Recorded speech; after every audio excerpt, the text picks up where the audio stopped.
大家好，歡迎你哋嚟到火紅年代，我係你哋嘅節目主持人火哥。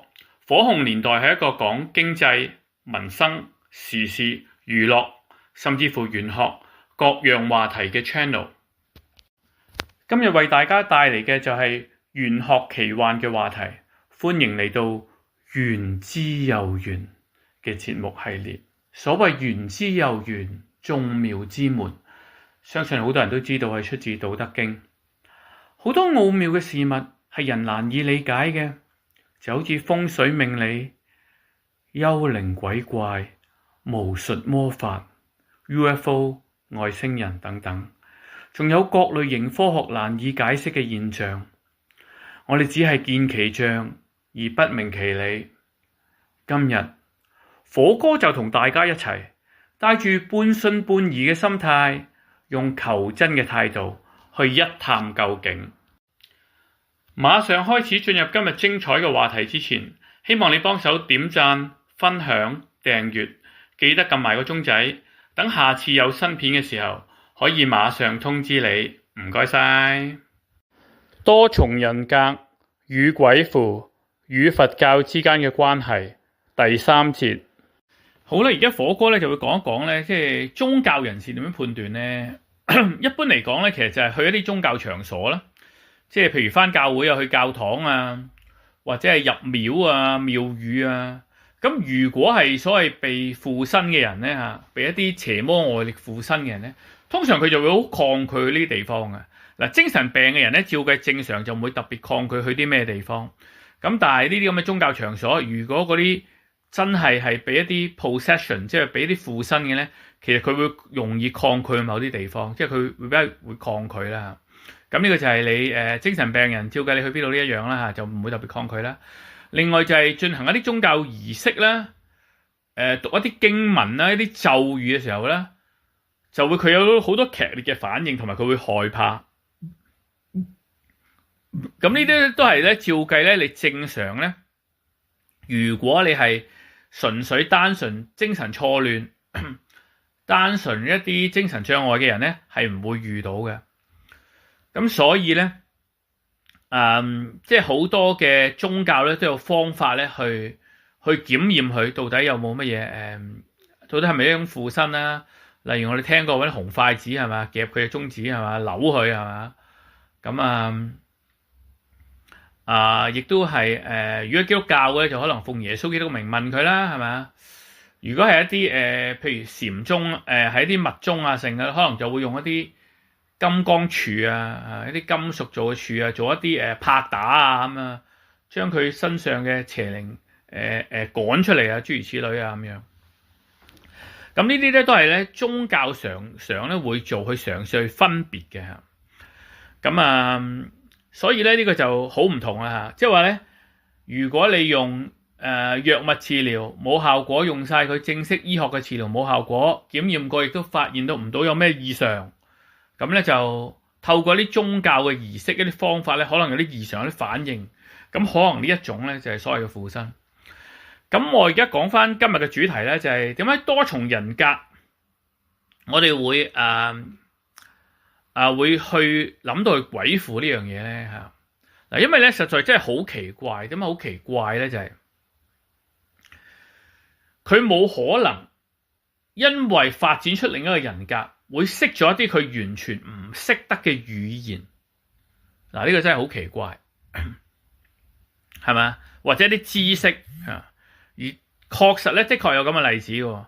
佢完全又唔識嘅語言，又完全又冇嘅知識，咁佢邊度嚟嘅咧？咁樣或者一啲才華，可能佢忽然間識畫畫，忽然間識作曲，忽然間音樂好叻，其他嘅才藝好叻，甚至乎佢身體質素咧提升咗好多啊嘛。咁所以通常咧，一般嘅精神病醫生佢會點樣講咧？佢就會話，通常呢啲人咧，都係一啲智商好高、好聰明嘅人嗱，呢個咧就好矛盾喎。因為頭先我講嗰啲喺農村咧嗰啲咩附身性人格啊，即係嗰啲附身性障礙嗰 possession disorder 咧，又話佢知識水平低啊、文化水平低啊，所有呢種現象啦，係咪？咁但係咧，如果你去到多重人格咧，因為佢表現出咧係比正常嘅人咧，或者佢平時人咧，佢多咗變得多才多藝咗好多啊，係嘛？可能喺音樂啊、繪畫啊、一啲體操啊、技藝啊、語言嘅知識方面都多咗好多嘛，係咪？咁所以我覺得，咁你冇理由話因為佢鬼上身有好多鬼啊咁樣係嘛？咁你就唯有話佢好聰明咯，係嘛？咁所以佢就話嗰啲人好聰明噶。我接觸過啲即係通常嗰啲即係所謂嘅精神病醫生就話其實佢好聰明嘅，係嘛？因為你唯有你話佢聰明，你先至可以解釋到佢點解會識咁多嘢啊嘛？即係其實佢人原本就識嘅，佢原本就學到嘅，因為佢聰明，所以佢唔係太留意，唔係太 focus， 佢都可以學到一啲語言咯，係嘛？佢都可以學到一啲知識咯。因為佢有 talent， 所以佢畫畫咪叻咯；因為佢有 talent， 所以佢音樂咪叻咯；因為佢 talent， 所以佢體操啊、技藝咪叻咯。你唯有係咁樣解釋啫嘛？你明唔明我講咩啊？因為你解釋唔到啊嘛。其實因為解釋唔到，所以你咪要話佢聰明咯，係咪？所以我覺得呢個咧係一個好吊詭、好有趣嘅地方吓。即係有啲附身嘅情況咧，你就話佢知識水平低，係嘛？有啲多重人格，佢有好多唔同奇怪表現。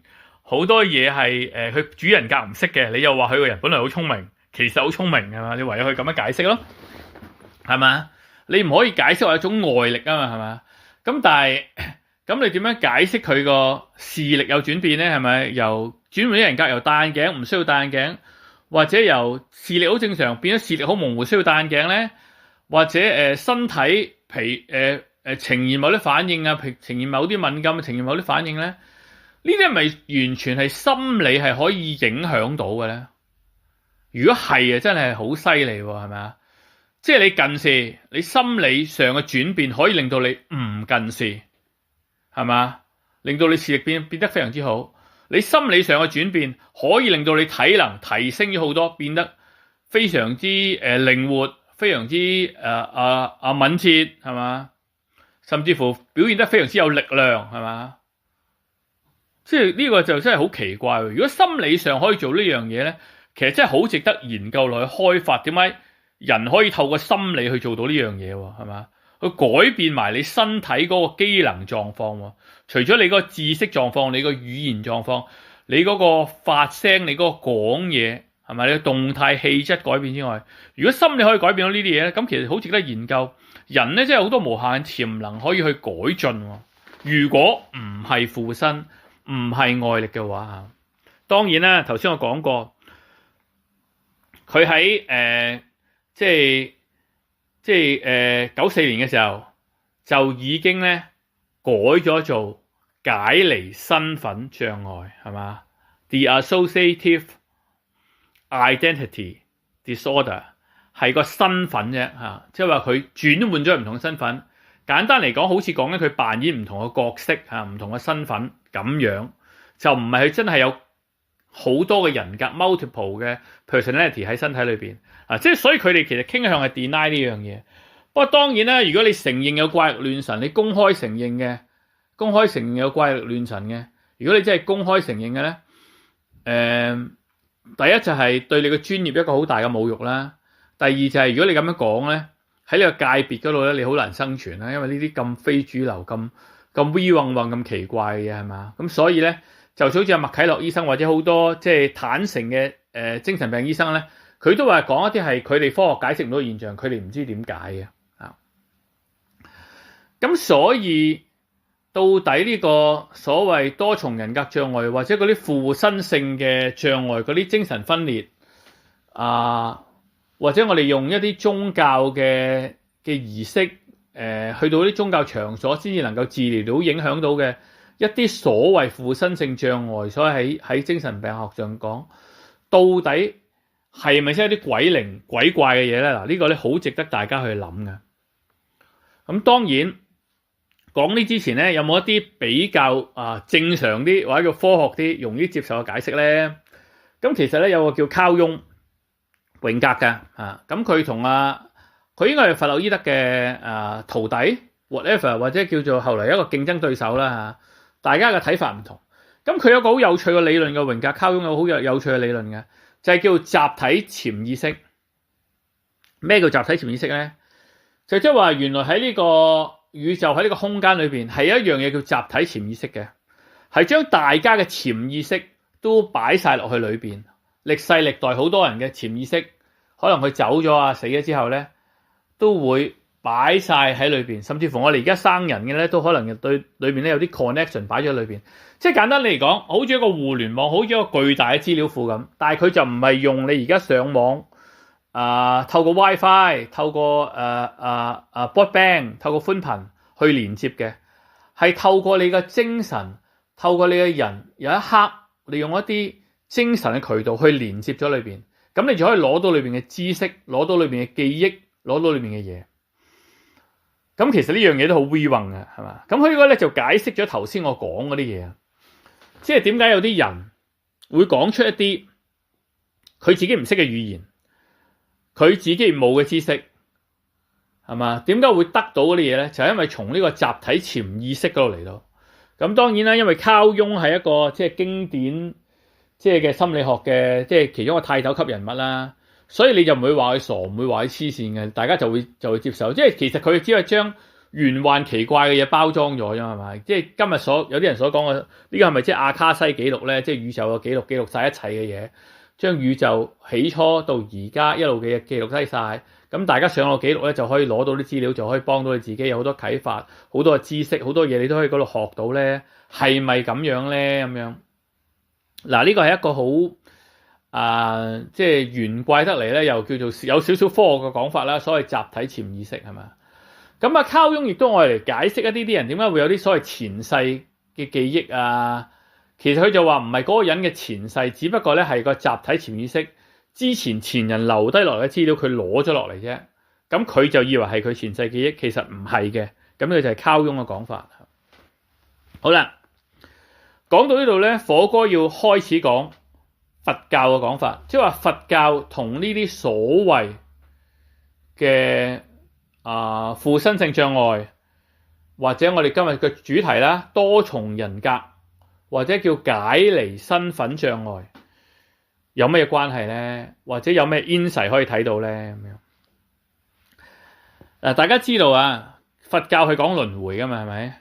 但係記住，輪迴其實唔係你嘅靈魂去輪迴噃。你記住，唔係你嘅靈魂去輪迴，因為佛教咧係講無我噶啦。講少少佛教概念，佛教係講無我，即係話其實咧咩叫無我咧？就唔係話冇你自己咁解，而係話咧所有嘢都冇一個本。即係恆久不變嘅一個本性，佢基本上係不斷喺度流轉，喺度改變當中。即係話好似我哋，即係你不斷經歷事情，你咪不斷有吸收新嘅記憶啊，新嘅事情，咁啊會影響你下一步嘅想法。咁你同你之前嘅諗法其實都唔同咗啦，係咪？你個人其實一路轉變㗎嘛，你嘅諗法嘅睇法，隨住你一路經歷無論好壞好或者平淡好，你都會慢慢有啲改變轉變啊嘛，係咪？咁佢哋。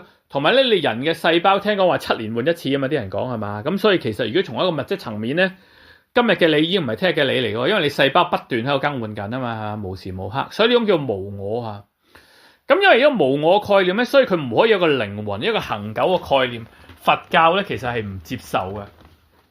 咁所以嗱，呢個問題嚟啦，好煩係咪啊？既然你唔接受有個靈魂，一個概念，咁乜嘢去投胎，乜嘢去轉世咧？係咪？大家會問呢個問題係嘛？喂，乜嘢投胎，咩去轉世啊？咁樣咁咧喺藏傳佛教裏邊咧就講一樣叫中陰啦，即係話人喺轉世過渡到下一個生命形態，即係佢所謂嘅六道啊嘛。佛教係嘛？其實佛教當初係得5道嘅啫，唔係6道嘅。嗱，有機會咧，即係火哥都同大家分享下啦，即係可能喺原之遊園呢個節目裏邊。即係5道輪迴，後來變咗6道啦嚇，咁即係有啲轉變咗。嗱，6道大家知道啦，就係人道啦，係嘛？人道即係做人啦，天道即係做神仙啦，所謂嘅嚇，或者修羅道即係做一啲惡神啦，阿修羅啦。咁有機會火哥會長講。咁呢個都係上3道，即係都叫比較好啲嘅。咁下3道就係做畜生啦嚇，做畜生啦，即係話非人以外嘅生物啦，可以講非人以外嘅動物啦，可以咁講啦。非人以外嘅係啦，動物啊、昆蟲啊嗰啲都係啦，所謂嘅畜生道啦。咁另外一個就叫地獄道啦，即係落地獄裏面受苦啦，係嘛？或者咧就有一個叫餓鬼道啦，即係所謂遊魂野鬼。咁所以鬼咧就唔係話你死咗之後必定會變嘅。佛教嚟講咧，就係會經過一個中陰。如果從呢個藏傳佛教嘅講法，嗱咁，但係呢個都係有啲問題啊，我自己覺得嚇。咁如果從一個所謂嘅唯識宗唯識宗即係唐三藏信嗰個唯識宗嘅講法咧，就係咧佢話咧係有八識嘅嚇。咩叫八識咧？唔係八個招式，係有八樣嘢嚇。譬如我哋個眼、耳、鼻、舌，我哋條脷，我哋個身體或者我哋嘅心，咁咧佢每一樣嘢都有觸覺可以接觸外界，可以話呢六個意識啦，係咪？眼、耳、鼻、舌、身、心。咁啊，所以心啊，所以啲人嘅講嘅心靈感應啦，係咪？另一個咧就叫做末那識 mindfulness， 就即係你嗰個自我，你個執着，即係話呢六樣嘢，你眼、耳、鼻、舌、身、心所接觸所帶嚟嘅效果，就會產生一樣嘢咧，就叫自我啦。嗰個就叫做末那識即係 mindfulness 啦，可以或者咁講啦。咁如果所以你睇星矢咧，聖鬥士星矢咧，呢個就叫第七感啊。有冇留意到星矢啫？咁佢仲有個叫做咩第八感咩唔死入冥界記唔記得？就係所謂嘅八識啊。第八識咧就唔係阿賴耶識，記住係阿賴耶識，個名係叫阿賴耶識啊！啲人成日讀錯。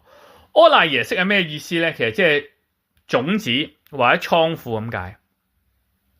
咁因為你個人要輪迴噶嘛，又冇靈魂噶嘛。喂大哥，咁即係點啊？咁樣咁所以咧，你嘅輪迴同埋你嘅所謂你嘅下一世，其實就係講當一個新嘅生命體出現嘅時候，即係話譬如可能我哋呢個生命體我哋消散咗啦，咁所謂佛教講嘅所謂地水火風啊嘛，係嘛？所謂固體物、固體液體、氣體同埋能量消散咗嚇，所謂地水火風，而家現代嘅解釋就係咁講啦嚇。消散咗之後咧，咁你就會再一次聚集，有機會就轉化成為另一個生命體啊嘛。嗱，所以記住下一世嗰個咧唔係你嚟嘅，嚴格嚟講，亦都可以話係你係咪？即係如果你睇邊個嗰套大隻佬啊，即係我好中意睇嘅其中一套戲啦，即係劉德華嗰套大隻佬，佢亦都做得好好啊，同阿張柏芝做嗰套咧大隻佬啊，係咪啊？即係嗰個李鳳儀，即係話張柏芝死咗個女記者啊，後來又死得好慘嗰個日本兵殺咗人，李鳳儀就要死啊嘛，但係李鳳儀就唔等於日本兵嘅喎。咁呢個其實佢好巧妙咁講出輪迴嗰樣嘢，因為輪迴嗰樣嘢咧帶走嘅即係你嘅業力，即係你呢一世所做咗嘅嘢。我哋唔好講好壞啦我哋可以講正負啊咁樣啦因為佢其實嚴格嚟講咧，唔係用好壞，即係你做啲乜嘢就有咩後果，呢個就係佛教所講所謂因果啦咁一般我哋最簡單嚟講就講當好壞正邪先啦，我諗就比較容易啲啦，我哋唔好太過深入講佛教嘅概念先。咁呢啲嘢咧就會影響你下一個形成嘅生命形態，其實就係咁嘅啫咁所以你下一個形成嘅生命形態咧，同你呢個生命，同你呢一世嘅生命形態，呢一世嘅火哥或者下一世嘅唔知邊個，或者火哥之前嘅一世咧。嗱，首先講火哥唔係話火哥要相信輪迴，我只係講下佛教嗰個理論俾大家聽咁因為我覺得幾過癮係冇直接關係嘅，你同你下一世嗰個生命形態，不過有個間接嘅關係所以有啲人就用點蠟燭啦，係咪？你將呢支蠟燭點着第二支蠟燭，咁第二支蠟燭着咗，呢支你原先嗰支蠟燭熄咗，咁係咪個火傳遞咗咧？你可以話係，亦都可以話唔係，只不過因為你係借助你個火去點着佢啊嘛，即係話你呢一世嘅作嘅好多嘢嘅成為下一世你所生出嚟嘅生命嗰個因我哋所謂如果佛教所講咁 anyway， 咁既然冇靈魂冇性，咁嗰啲業力嗰啲所謂記憶嗰啲嘢擺喺邊咧？就係擺喺所謂嘅唯識中嘅第八識，頭先我講阿賴耶識裏邊。咁阿賴耶識咧係一個咩嚟嘅咧？咁佢冇講得好清楚。咁咧係一個叫種子嘅嘢，或者一個倉庫嘅嘢，就將裏邊咧擺咗入去裏邊。OK。咁所以呢一個咧就成為你下一世生命咧可以發育、可以孕育咧嗰個 potential 啦，例如嗰個潛能，聽唔聽得明啊？嗰個潛能。咁所以啲人話：喂，上一世係咪影響下一世咧？其實佛教咧，你先唔好講佢咁，其實佢都好積極。佢即係話咧，你嗰啲潛能嘅嘢係會影響你，但係你今世咧可以選擇咧將邊一啲潛能咧去加強佢，邊一啲潛能咧去隱藏佢，明唔明啊？即係話你好嘅嘢，你先天好嘅嘢嗱，講翻啲人話啦，你加以栽培，咁你咪越做越好咯。你先天唔好嘅嘢，你盡量唔好去激化佢，唔好去負面化佢，唔好去加大佢影響，咁個負面影響咪細咯，係咪啊？咁嗱，呢個講完咁一大堆啦，喂，火哥你講乜啊？咁同多重人格有乜關係啊？嗱，因為多重人格症嗰度講到，你係遇到某啲事，就會你有個身份有個解離，然之後嗰樣嘢咧就慢慢培育，甚至乎成為咗個人格。佢有佢自己嘅記憶，有佢自己嘅思想，有佢自己嘅感受，有佢自己嘅語言，有佢自己嘅知識，有佢自己嘅 feeling，有佢自己對呢個世界睇法，甚至乎有佢身體素質，係嘛？有佢學識各樣嘅嘢。咁點解會咁咧？嗱，如果你從佛教頭先我講阿賴耶識個觀念就可以解得通啦。因為你呢個所謂阿賴耶識係將你歷世歷代，譬如你無即係佛教所講無量咁多世、無盡咁多世嘅經歷嘅學識嘅業力，全部擺晒落去啊嘛，係咪？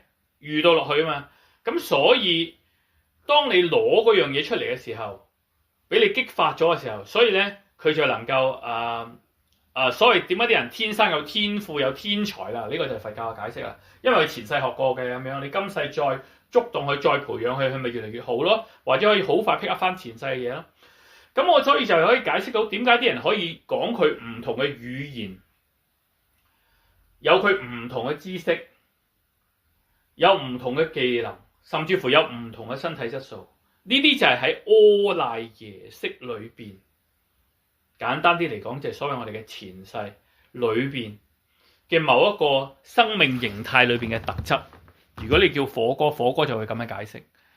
而你透過啲刺激咧，激發咗佢去走出嚟，慢慢培育咗，成為翻一個人格。因為呢個就係前世嘅你嘅一啲片段、一啲碎片。咁而呢一樣嘢咧，就變成咗你另外唔同嘅人格咯。嗱，呢個就係我覺得佛教喺呢方面咧，某程度上可以解釋到嘅嚇。或者用卡翁嘅講法就係阿卡西記錄啦，係嘛？download 落嚟，咁download 咗佢嘅記憶，佢各方面嘅嘢，咁同你而家嘅記憶產生個混淆，產生個混亂咁樣。anyway， 咁我覺得不過佛教似乎如果你真係相信佢裏邊有好多種子，即係阿賴耶識呢個理論啦，或者你好多嘅嘢，因為佛教覺得咧，每一個人其實有一種講法咧，都係自存自足嘅。因為咧，佛教裏面雖然佢唔講相信有神，但係講到佛咧，喺某啲經典裏面講到好似無所不能啊嘛。就算你未去到佛咧，去到所謂嘅阿羅漢境界咧，都可以飛天遁地啊，變形變化啊，自己選擇幾時投胎啊，幾時死啊。咁去到佛啊，當然係一個更高嘅境界啦，係咪啊？咁佢有咩十地菩薩嘅咩初果一路喺度上，咁有機會咧，火哥再講啊呢啲嚇。咁點解？但係佢話眾生皆有佛性，譬如好似呢個六祖慧能，佢乜都唔即係佢唔識字噶嘛，係咪？係文盲嚟噶嘛。但係佢一剎下之間都可以悟道啊，係咪？咁點解？因為佛教就覺得，如果用翻唯識中嘅理論，就喺你嗰個歷世歷代無盡個咁多個輪迴咁嘅經歷裏面，其實你好多嘅嘢，你已經集合晒喺你阿賴耶識嘅種子裏邊，所以其實你係乜都識、乜都知、乜都有啊！亦都好似啲人所謂頭先卡通講嘅連接咗阿卡西記錄一樣。所以只要你培育佢出嚟，你激發佢出嚟，你就可以獲得嗰啲知識，獲得嗰啲技能，獲得嗰啲身體素質。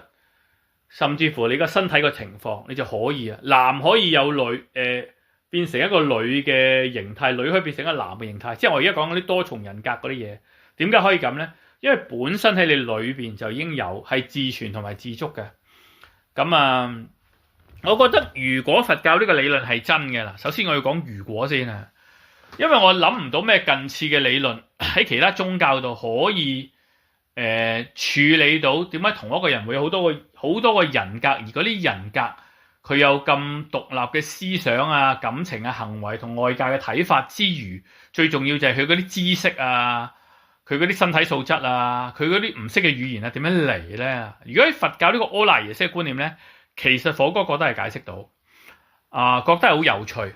咁當然啦，而家去到精神病嘅範疇咧，其實我哋仲係一個好原始、好石嘅時代，好多嘢我哋都唔知嘅。我哋而家都係即係斷估嘅啫嚇，因為我哋而家治療精神病咧，其實就係睇佢或者你身體嘅時候咧，就係睇你做某啲動作、某啲行為嘅時候，去監測下你個腦邊啲區域咧信號特別強烈，咁我哋就知道嗰啲區域嗰啲地方咧，似乎係掌管我哋某啲情緒啊、語言啊、某啲反應啊，只不過係咁樣嘅啫。然之後嘗試推論去建構好多機制啦，亦都透過好多臨床啦、好多病人嘅案例去不停 report， 跟住不停去修正、不停出文獻、不停大家去學習。咁所以其實好原始嘅，比起即係我哋了解我哋人體即係嗰啲 physical 嘅病，心理上咧我哋更加原始、更加唔知道。咁所以咧，火哥覺得係好神怪、好玄妙。到底係咪真係佛教嘅阿賴耶識，我哋無盡嘅前世去解釋令到我哋咁樣咧？定係卡翁所講嘅集體潛意識，一個大嘅無形嘅資料庫，好似而家我哋連上互聯網咁，可以攞晒所有嘅嘢咧？